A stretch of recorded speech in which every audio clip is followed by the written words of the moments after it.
معزز سامعین گرامی قدر،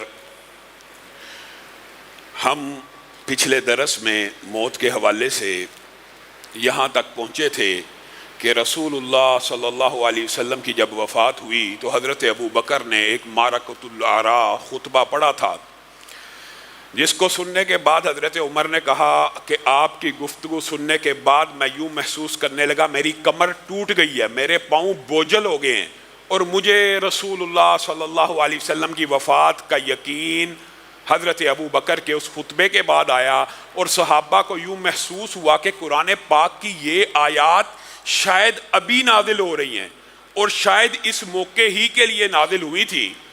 تو گویا صحابہ کے لیے وہ دن بہت بڑے دکھ کا، غم کا دن تھا۔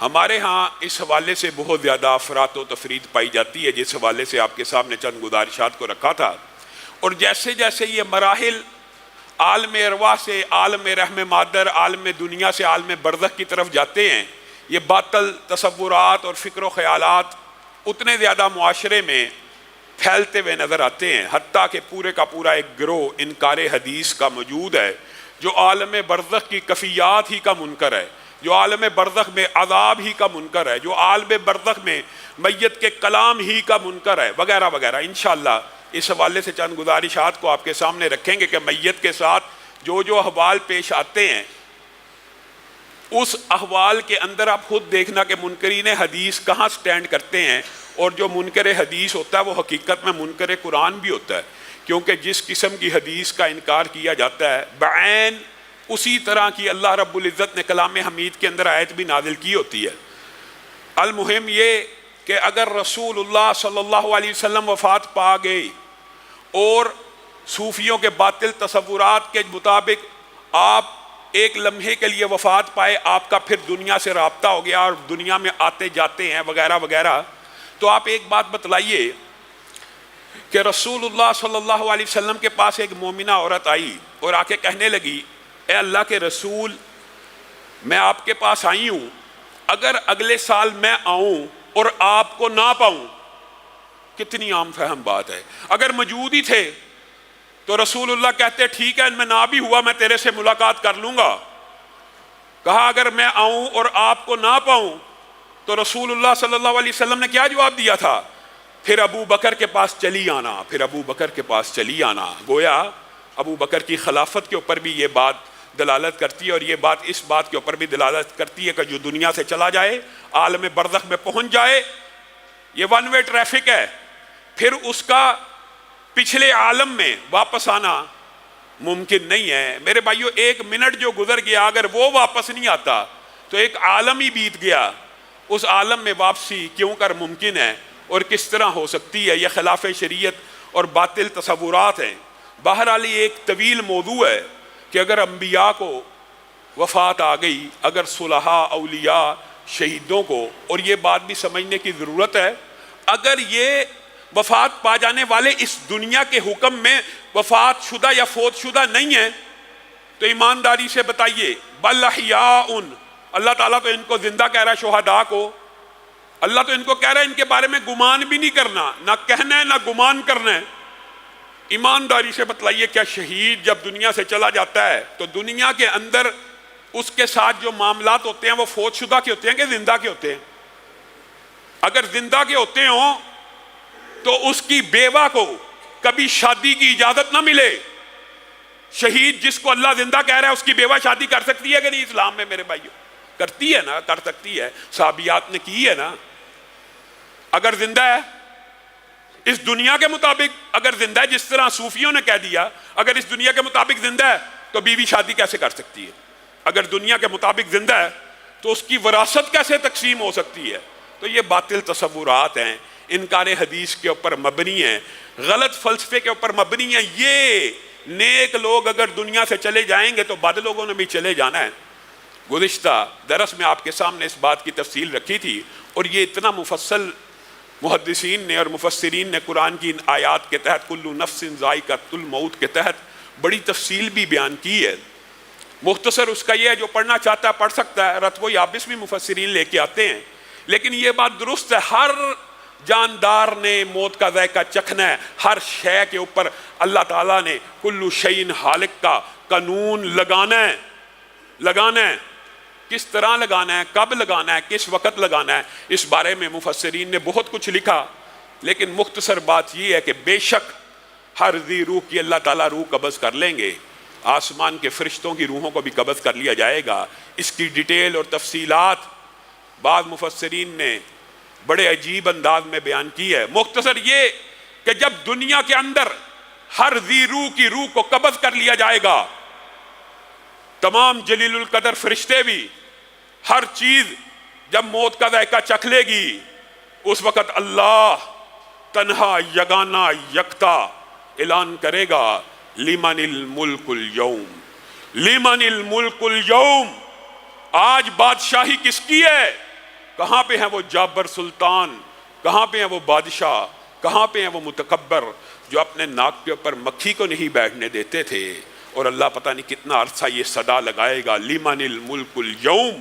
کائنات میں کوئی صدا اور پکار کا جواب دینے والا نہیں ہوگا تو اللہ کہے گا للہ الواحد القہار، وہی واحد ہے، وہی قہار ہے جو باقی رہنے والا ہے. ہر چیز کو موت آ جانی ہے سوائے رب کے. اور اس کے اوپر علم الکلام بھی اور منطق میں بھی بڑی باتیں لکھی ہیں. مختصر بات یہی ہے کہ اللہ تعالیٰ نے وہ ہمارے اندر صلاحیت اور مخلوق کے اندر وہ کیپابلٹی اور ابھی وہ حس پیدا نہیں کی، وہ اتنا صلاحیت پیدا نہیں کی کہ اپنے رب کی رویت کا، اپنے رب کی رویت کو کر سکیں اور اپنے رب کی رویت کا جو روب ہے اس کو برداشت کر سکیں. حضرت موسیٰ بھی چکرا کے گر گئے تھے. اللہ نے کہا تھا اس پہاڑ کو، اگر یہ پہاڑ کھڑا رہا تو دیکھ لے گا، اگر پہاڑ ہی نہیں کھڑا رہ سکتا تو موسیٰ تو کیسے دیکھ سکتا؟ لیکن ایک وقت آئے گا اللہ تعالیٰ دوبارہ سے تخلیق کا، صلاحیت کا ایسا سسٹم بنائیں گے کہ ایک نبی نے ایک عام بندہ مومن بھی انشاءاللہ کل قیامت کے دن اس آیت کا مصداق ہو جائے گا. وجوہ یومئذ ناظرہ الی ربہا ناظرہ، چمکدار چہرے قیامت کے دن اپنے رب کا دیدار کریں گے. اللہ تعالیٰ ہمیں ان لوگوں میں شامل فرمائے. یہ اللہ تعالیٰ نے ایک سسٹم بنایا ہوا ہے. اللہ تعالیٰ کی مرضی کہ جب چاہے ایحسب الانسان ان لن نجمع عظاما. منکرین حدیث جن کو عذاب قبر کے اوپر اشکالات ہیں اور جو ان ملحدوں جیسی گفتگو کرتے ہیں، روح سے جسم نے الگ ہو جانا ہے، جسم نے مٹی میں مل جانا ہے، جسم کے اوپر کیسے عذاب آ سکتا ہے، روح علیین میں ہوتی ہے، جسم قبر کے نیچے ہوتا ہے، جسم تو پورا کا پورا چورا چورا ہو چکا ہوتا ہے، وغیرہ وغیرہ. یہ سارے اشکالات، یہ سارے ابہامات صرف انکار حدیث کی پیدائش ہیں، قرآن و سنت سے ثابت نہیں ہے. یحسب الانسان ان لن نجمع عظاما، کیا انسان نے یہ گمان کر لیا کہ ہم اس کی بسیدہ ہڈیوں کو جوڑ نہیں سکتے، یا اکٹھا نہیں کر سکتے، یا ان کے اوپر عذاب نہیں دے سکتے، یا ان کے ساتھ ہم کوئی معاملہ نہیں کر سکتے؟ بلا قادرین علی ان نسوی بنانا، بلا قادرین علی ان نسوی بنانا. اے لوگو، تم یہ سمجھتے ہو تمہاری ہڈیوں کو سیدھا نہیں کیا جائے گا اور تمہیں دوبارہ جوڑ کے کل قیامت کے دن رب کے سامنے کھڑا نہیں کیا جائے گا؟ بلا قادرین علی ان نسوی بنانا. تمہارا رب وہ ہے جو تمہارے انگلیوں کے فنگر پرنٹس ہیں، ان انگلیوں کے اوپر جو لکیریں ہیں، کل قیامت کے دن اٹھو گے انہی فنگر پرنٹس اور لکیروں کے ساتھ اٹھو گے. ان لکیروں کو بھی سیدھا کر دے گا، پور پور کو سیدھا کر دے گا. تم نے رب کے بارے میں کیا گمان کیا؟ کیا عذاب قبر کا انکار کر دینے سے بندہ قیامت کے عذاب سے بچ جاتا ہے؟ عجیب و غریب فلسفہ. برزخ کو نہیں ماننا، عذاب قبر کو نہیں ماننا، اور بنیاد کیا رکھتے ہیں؟ حدیث رکھتے ہیں کہ حدیث کی وجہ سے حدیث میں ہی آتا ہے. جھوٹ بولتے ہیں، لوگوں کو مغالطہ ڈالتے ہیں. النار یعرضون علیہا غدوا وعشیا، اللہ کہہ رہا ہے، قرآن پاک میں کہہ رہا ہے سارے منکرین حدیث جمع ہو جائیں، قرآن پاک کی اس آیت کا ترجمہ کسی سے بھی کروا لیں. فرعون اور آل فرعون کو النار یعرضون علیہا غدوا وعشیا، فرعون اور آل فرعون کو عذاب ہو رہا ہے اور ان کو آگ پیش کی جاتی ہے صبح اور. یہ حدیث ہے، یہ قرآن کی آیت ہے. اور کل قیامت کے دن ان کو اصل عذاب کا ذائقہ چکھنا ہے. شدید عذاب کا ذائقہ چکھنا ہے، اس آیت کا ترجمہ کروا لیا جائے۔ اگر اس سے مراد قیامت کا عذاب ہوتا تو اللہ تعالیٰ پھر یہ کیوں کہہ رہا ہے کہ پھر قیامت کے دن ان کو اور عذاب کا مزہ چکھنا پڑے گا؟ گویا عذاب پہلے شروع ہو جاتا ہے۔ اگر قرآن کی صرف اس ایک آیت کو مان لیا جائے تو سارے اشکالات ختم، اللہ کی مرضی۔ اور یہ جو سوالات لوگ کرتے ہیں، یہ جی عذاب پہلے سے کیسے شروع ہو سکتا ہے؟ ابھی تو حساب کتاب ہوا نہیں تھا، حساب کتاب سے پہلے عذاب کیسے عقل کے اوپر پڑتا ہے؟ اس دنیا کے اندر بھی اللہ کی مرضی ہے، جس کو عذاب کا شکار کر دے حساب تب ہوا ہے۔ اگر دنیا کے اندر مصیبت مشکل آ سکتی ہے اور مومن کے لیے خوشخبری ہے کہ ایک مشکل اور مصیبت سے اس کے گناہ معاف ہوتے ہیں، پاک ہوتا ہے بندہ مومن، ایک کانٹا چبھنے سے بھی اس کے گناہ معاف ہو رہے ہوتے ہیں، تو اللہ تعالیٰ ہو سکتا ہے کہ بعد میں برزخ میں آنے والے عذابوں کی وجہ سے بھی کئی مومن لوگوں کو معاف کر دے، آہستہ آہستہ اگلی سٹیج میں جانے سے پہلے۔ اور حساب کتاب سے پہلے عذاب کیوں نہیں ہو سکتا؟ وَلَوْ تَرَىٰ إِذِ الظَّالِمُونَ فِي غَمَرَاتِ الْمَوْتِ وَالْمَلَائِكَةُ بَاسِطُو أَيْدِيهِمْ أَخْرِجُوا أَنفُسَكُمْ الْيَوْمَ تُجْزَوْنَ عَذَابَ الْهُونِ۔ اللہ کہہ رہا ہے غامدی صاحب، منکرین حدیث دنیا کے جمع ہو جائیں، عذاب کیوں نہیں ہو سکتا پہلے جی حشر سے؟ وَلَوْ تَرَىٰ إِذِ الظَّالِمُونَ فِي غَمَرَاتِ الْمَوْتِ، اللہ کہہ رہا ہے۔ اور جب تم ظالموں کو دیکھو گے کہاں پہ؟ موت کے لمحات میں۔ یہ کہتے ہیں جی وہ حشر کے بعد ہی عذاب ہونا ہے، اللہ تو قرآن پاک، یہ انکار حدیث انکار قرآن ہے، انکار قرآن ہے۔ جس حدیث کا انکار کیا ہے اس سے ملتی جلتی آیت اللہ نے قرآن میں نازل کر دی، کر لیں انکار، اس آیت سے کہاں بھاگیں گے؟ اللہ کہہ رہا ہے اگر تم دیکھو ظالموں کی جس وقت روحوں کو قبض کیا جا رہا ہوتا ہے اور فرشتے ہاتھ پھیلائے کھڑے ہوتے ہیں اور کیا کہہ رہے ہوتے ہیں؟ اخرجو انفسکم، نکلو آج اس جسم سے، روح کو کہہ رہے ہوتے ہیں الیوم تجزون عذاب الہون، آج ہی کے دن تمہارے اوپر عذاب کی ابتدا کر دی جائے گی۔ اور دیگر دو آیات میں یضربون وجوہہم وادبارہم، ان کے منہ کے اوپر تھپڑ مار رہے ہوتے ہیں۔ بتائیے غامدی صاحب، حساب کتاب سے پہلے تھپڑ کیسے؟ حساب کتاب سے پہلے ان کی پشتوں کے اوپر جو گرز مارے جا رہے ہیں قیامت کے دن سے پہلے قرآن کہہ رہا ہے، مولوی کہہ رہا ہے، آپ نے انکار حدیث کر کے جی یہ حدیثوں میں آتا تھا، حدیثوں میں عذاب قبر کا انکار کر کے آپ کو پتہ نہیں کیا فائدہ ملنا ہے۔ عذاب قبر کا انکار کر کے کیا بندہ جہنم کے عذابوں کا منکر بن سکتا ہے؟ پورا قرآن پاک کو اگر چیپٹرز کے اعتبار سے ڈیوائیڈ کیا جائے، ایک بہت بڑا حصہ عذاب جہنم کے بارے میں، ایک بہت بڑا حصہ جنت کی نعمتوں کے بارے میں۔ ان سے کیسے فرار ہوں گے؟ لوگوں کے لیے آسانیاں پیدا کر دیں۔ کئی مرتبہ بات تو طلح ہے لیکن دل میں خیال آتا ہے، جس طرح غامدی صاحب نے رودوں کے حوالے سے فتوے دیے ہیں کہ پیپرز آ گئے ہیں، رودے بعد میں رکھ لیں جی، گرمی کی شدت ہے رودے سردیوں میں رکھ لیں، اللہ نے اسی لیے تو موسم بنائے ہیں۔ میرے دل میں کئی مرتبہ خیال آتا ہے کئی غامدی صاحب کسی دن یہ فتویٰ نہ دے دیں کہ دنیا ایک سفر کی طرح ہے اور انسان اس میں مسافر ہے اور مسافر پہ رودا ہی کوئی نہیں۔ اس طرح کے فتووں سے ایک دفعہ آپ حیران رہ جائیں گے، ایک ٹی وی پروگرام میں بیٹھا ہوا تھا، اینکر نے مجھ سے سوال کیا، غامدی صاحب نے فتویٰ دیا، آپ کو کرونا کے ایام یاد ہوں گے، پہلے انہوں نے یہ بھی کہا تھا کہ کوئی جلا بھی دے تو کوئی مسئلہ نہیں لیکن جلانا نہیں چاہیے وغیرہ، بعد میں انہوں نے یو ٹرن لیا۔ پھر انہی دنوں میں انہوں نے ایک فتویٰ یہ جاری کیا تھا، آن لائن نماز ہو جائے گی، امام مسجد میں امامت کروا رہا ہو، آن لائن پیچھے مقتدی نماز پڑھ سکتے ہیں۔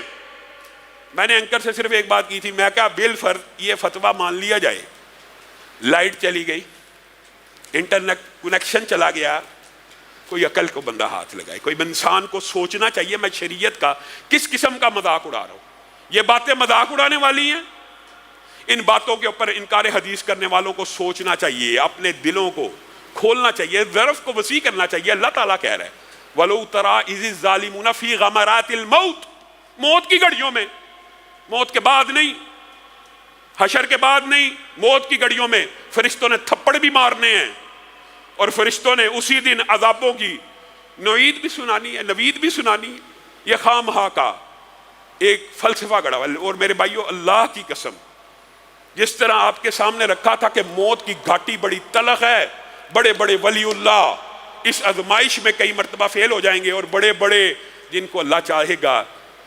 بڑے بڑے گناہگار ایسے ہیں، بڑے بڑے گناہگار ایسے ہیں کہ جو آخری وقت میں سجدے کی حالت میں اللہ تعالیٰ روح قبض کر لیتا ہے.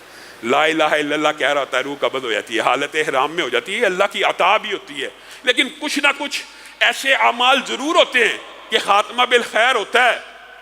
اور کئی مرتبہ بڑے بڑے ہم نے اپنی خود کانوں سے کچھ عظیم نیک لوگ جن کو ہم سمجھا کرتے تھے ان کے بارے میں عجیب و غریب واقعات سنے کہ آخری وقت میں ایک بندہ خانہ کعبہ میں دعا کر رہا تھا، خانہ کعبہ میں، اللہ میرا خاتمہ بالخیر فرما، خاتمہ بالخیر فرما، خاتمہ حاجی یونس صاحب تھے ابتسام بھائی کے جو سسر ہیں، وہ پاس کھڑے تھے.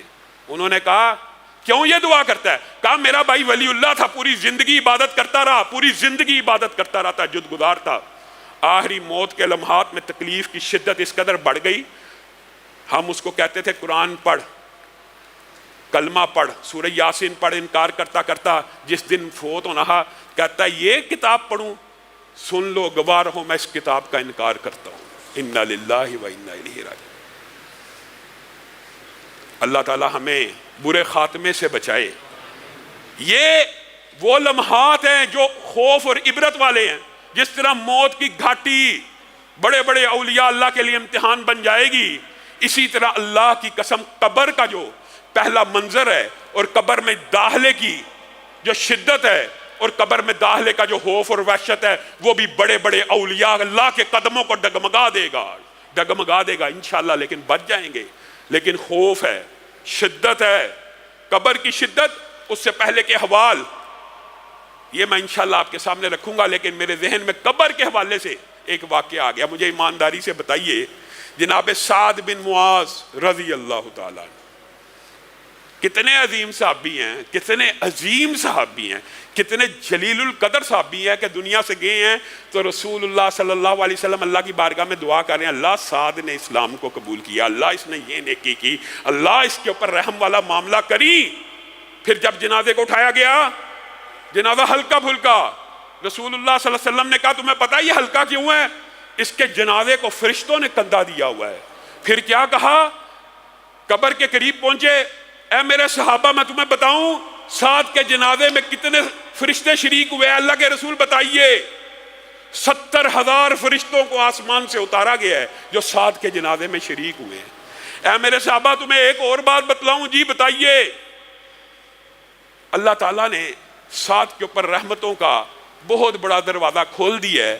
اور میں تمہیں یہ خبر دوں کہ جس وقت سعد کی روح کو قبض کیا جا رہا تھا، اللہ رب العزت کا عرش بھی ہلنا شروع ہو گیا تھا. کس لیے؟ اللہ کو یاد کرانے کے لیے. اللہ تیرا ایک عظیم بندہ، ایک عظیم بندے کی روح آ رہی ہے. اللہ تو کو یاد رکھتا ہی ہے، لیکن جس طرح عرش کے ارد گرد تسبیح اور تحلیل انسان کی کہی ہوئی شہد کی مکھیوں کی بنبناہٹ کی طرح گھوم رہی ہوتی ہے، ہر وقت گھوم رہی ہوتی ہے. جس نے سبحان اللہ یہاں کہا عرش تک پہنچ گیا، کھرب کھرب نوری سال کا فاصلہ پہنچ گیا، سبحان اللہ ہی پہنچ گیا.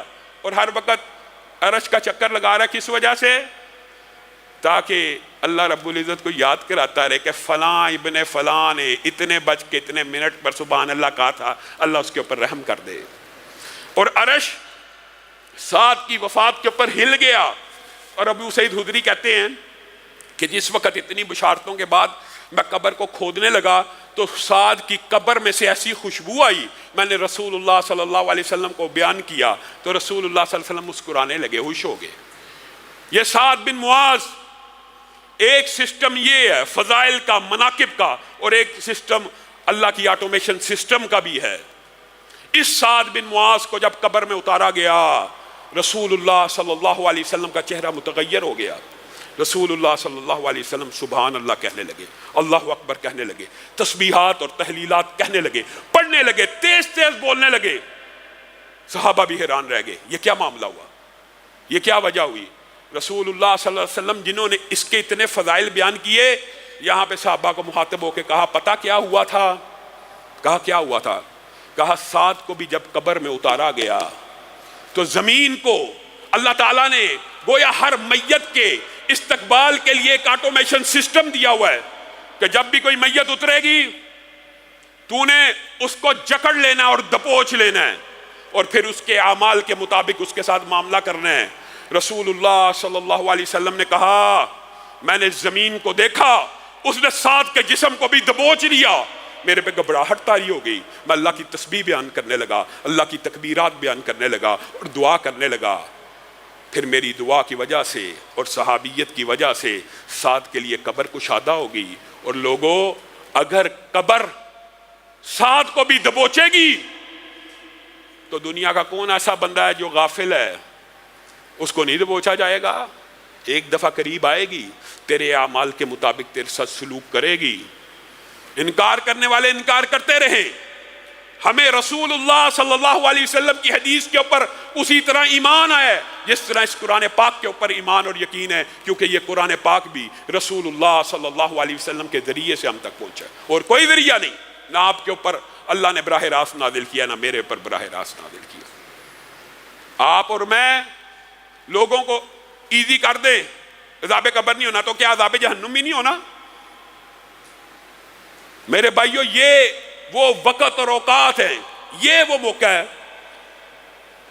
کئی مرتبہ دل کرتا ہے کہ جو اپنے آپ کو سمجھانے کے لیے بھی اور آپ کو سمجھانے کے لیے بھی، کہ جو بات دل میں اللہ کرے پوری کی پوری سمجھ آ جائے۔ میرے بھائیو، 15 برس پہلے بھی آپ کے سامنے 15 برس بچپن میں گزر گئے، 15-20 برس انسان 60-70 سال کی عمر میں سو کے گزار دیتے ہیں، باقی 28 اور 30 برس کی زندگی کے عیش و آرام کے لیے صرف 28 سے 32 برس 35 برس کی آسائش اور سہولت کے لیے ہمیشہ کی سہولتوں کو قربان کر رہے ہو، ہمیشہ کی زندگی کی یاشی کو قربان کر رہے ہو۔ وہ جو کائنات میں سب سے زیادہ سہولتیں اور لگژریز کے ساتھ زندہ رہا، پوری دنیا کے اندر سب سے زیادہ سہولتوں اور لگژریز کے ساتھ زندہ رہا، طویل عمر پانے والا، 1 سیکنڈ کے 1000ویں حصے میں جہنم کے عذاب کو برداشت نہیں کر پائے گا اور کہے گا میں نے دنیا میں کبھی کوئی سہولت دیکھی نہیں اس 28 سے 32 برس کی زندگی کے لیے، اور وہ بھی خوش نصیبوں کو ملتی ہے۔ یہ ان لوگوں کی بات کر رہا ہوں جو حدیث کے مطابق کہ میری امت کی عمر 60 سے 70 برس، وہ عمر پالیں تو اس کا نچوڑ 35 برس نکلتا ہے، 32 سے 35 برس۔ اور جن کو یہی نہیں ملنی، اس 28 سال کی زندگی کے لیے اپنی آخرت برباد کر رہے ہو، اپنی ہمیشہ کی زندگی برباد کر رہے ہو۔ وہ زندگی کہ جس میں ایک لمحہ ایسا بھی آ جانا ہے، ایک لمحہ اس زندگی میں ایسا بھی آ جانا ہے میرے بھائیو، موت ایک ہی دفعہ ہے۔ جس طرح رسول اللہ صلی اللہ علیہ وسلم کے اوپر کھڑے ہو کے حضرت ابو بکر نے کہا تھا نا آپ کے اوپر 2 اموات کٹھی نہیں ہو سکتی، اسی طرح دنیا میں کسی بندے کے اوپر ایک موت کے بعد دوبارہ موت کوئی نہیں آنی۔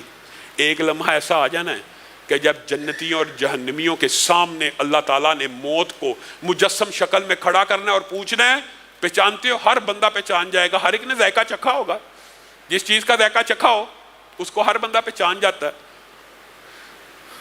اس موت کو اللہ تعالیٰ نے اس دن ذبح کر دینا ہے۔ اس کا مطلب کیا ہے؟ اس کا مطلب یہ ہے کہ موت ایک دفعہ آ جائے، اس کے بعد حیات ابدی ہے، حیات ابدی ہے۔ اگرچہ برزخ اور حشر کے مابین ایک عالم ہے، برزخ کا عالم حشر کے عالم سے فرق ہے، لیکن حیات ابدی ہے، دوبارہ موت کوئی نہیں ہے، دوبارہ موت کوئی نہیں ہے۔ وہ انسان یہ سمجھتا ہے کئی مرتبہ دنیا کے اندر کہ میں بڑا مشکلات کا شکار ہوں، میں بڑا پریشانیوں کا شکار ہوں، میں ماری جاؤں۔ ایک عام معاشرے میں لوگ خودکشی بھی اسی جذبے کے تحت کرتے ہیں، تو رسول اللہ صلی اللہ علیہ وسلم تو اس تمنا سے بھی منع کیا ہے۔ اور اگر غور کریں تو عقلی اور منطقی طور پہ کیا بندہ مر کے چین پا جائے گا؟ مرنے سے پہلے ہی نیند ہے، مرنے سے پہلے ہی یہ آرام ہے۔ ہاں، نیکوکاروں کے اوپر آرام اور سکون اور نیند کا برزخ میں تذکرہ ہے، وہ اس جگہ پہ پہنچیں گے، آپ کے سامنے رکھیں گے، لیکن سکون جتنا بھی ہے اسی دنیا میں ہے۔ انسان یہ سمجھتا ہے مر کے سکون پا جاؤں گا، کیا پتا کہ ایک ایسی دنیا میں آنکھ کھلنی ہے کہ جس کے اندر اتنی لمبی اور وسیع کنٹینیوٹی ہے کہ اللہ معاف کرے مجرم کیسے کیسے اقوال کریں گے، اگر موقع ملا تو وہ بھی آپ کے سامنے رکھوں گا۔ تو اللہ رب العزت ہمیں اس زندگی کی، اس قبر کی تیاری کرنے کی توفیق دے کہ جس سے پالا ہر ایک کا پڑنا، کسی نے بچ جانا ہے، کوئی ایک بندہ گارنٹی دے جی میں نے قبر میں نہیں جانا یا میرے اوپر موت کے لمحات نہیں آنے، تو انشاءاللہ آئندہ آنے والے درس میں موت کے لمحات کے اندر ظالموں کے ساتھ اللہ تعالیٰ کیا معاملہ کرتے ہیں اور مومنوں کے ساتھ اللہ رب العزت کیا معاملہ کرتے ہیں، یہیں سے اپنی بات کو آگے بڑھائیں گے۔ اللہ رب العزت جو کہا گیا، جو سنا گیا، اس کو سمجھنے کی توفیق عنایت فرمائے۔